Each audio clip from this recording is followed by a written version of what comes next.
शासी निदेशक हैं आपदा न्यूनीकरण एवं प्रबंधन केंद्र के, हमारे साथ जुड़े हुए हैं। हम लगातार उनसे इस पूरे मसले पर बातचीत कर रहे हैं, लेकिन उससे पहले हम बात करते हैं उस हादसे की जो करीब 1 साल पहले हुआ था पिथौरागढ़ में। पिथौरागढ़ के मुनस्यारी तहसील में ठीक साल भर पहले 8 अगस्त के तड़के लेह जैसा ही एक हादसा हुआ था, जब बादल फटने की वजह से वहां 3 गांव तहस नहस हो गए थे। कुदरत के कहर में कम से कम 43 लोगों की मौत हुई थी और साल भर बाद भी यहां के लोगों के जहन में उस काले दिन की याद ताजा है। ज्यादातर लोगों की मांग है कि उन्हें यहां से हटाकर कहीं दूसरी जगह बसाया जाए।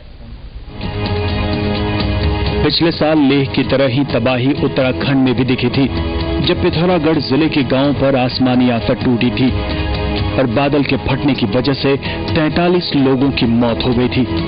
पिथौरागढ़ के लाझेकला इलाके पर बादल का गुस्सा तब फूट पड़ा था। इसके साल भर बाद भी लोग खुद को सुरक्षित महसूस नहीं कर रहे। उन्हें लगता है कि न जाने कब फिर से उन्हें उसी तरह की आफत का सामना करना पड़े। सीमांत क्षेत्रों में रहने वाले लोग तो अब मुश्किलों को अपनी नियति मानने लगे हैं। कुदरत की जिस खूबसूरती पर वो हमेशा गर्व किया करते थे, उसी को पिछले साल ग्रहण लग गया था। तब मुनस्यारी तहसील के लाझेकला के 3 गांवों में बादल फटने से सबसे ज्यादा तबाही हुई थी। आसमान में बादल आते ही आज भी लोग सहम उठते हैं। लोग अब यहाँ से कहीं दूर जाकर बसने की बात कह रहे हैं। जो लोग वहाँ पर के आसपास में रह रहे हैं, वो लोग तो शरणार्थियों की तरह रह रहे हैं। वो लोग वहाँ पर अपने रात में शायद नहीं सो रहे हैं, वो लोग दिन में सो रहे हैं। स्कूलों में जाके कहीं वो पर की वही 1 साल की दुर्घटना वो लोग याद कर रहे हैं। और सरकार के द्वारा जो आपदा के जो नियम थे, वही मुझे ये लगता है कि वो आपदा के नियम उस शरणार्थियों के लिए कहीं ना के तरह है। सरकार के द्वारा न कोई सरकार के नुमाइंदे आए, न शासन प्रशासन के कोई नुमाइंदे आए, कोई नहीं आए। वहाँ पर आज की स्थिति 32 परिवार वहाँ पर टोटली दाफा ग्राम सभा में प्रभावित हैं आज की डेट में।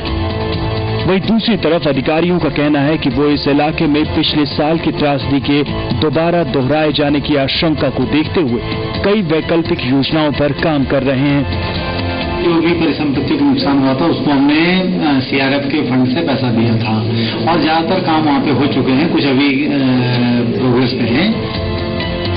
उत्तराखंड सरकार ने इस इलाके के कुछ गांवों को संवेदनशील घोषित कर रखा है। बावजूद इसके यहाँ के स्थानीय लोगों के समुचित विस्थापन की बातें बस घोषणाओं तक ही सीमित हैं। लगातार होने वाली बारिश के दौरान यहाँ के लोगों में खौफ और गहरा हो जाता है कि कहीं पिछले साल जैसी आसमानी आफत यहाँ एक बार फिर से ना टूट पड़े।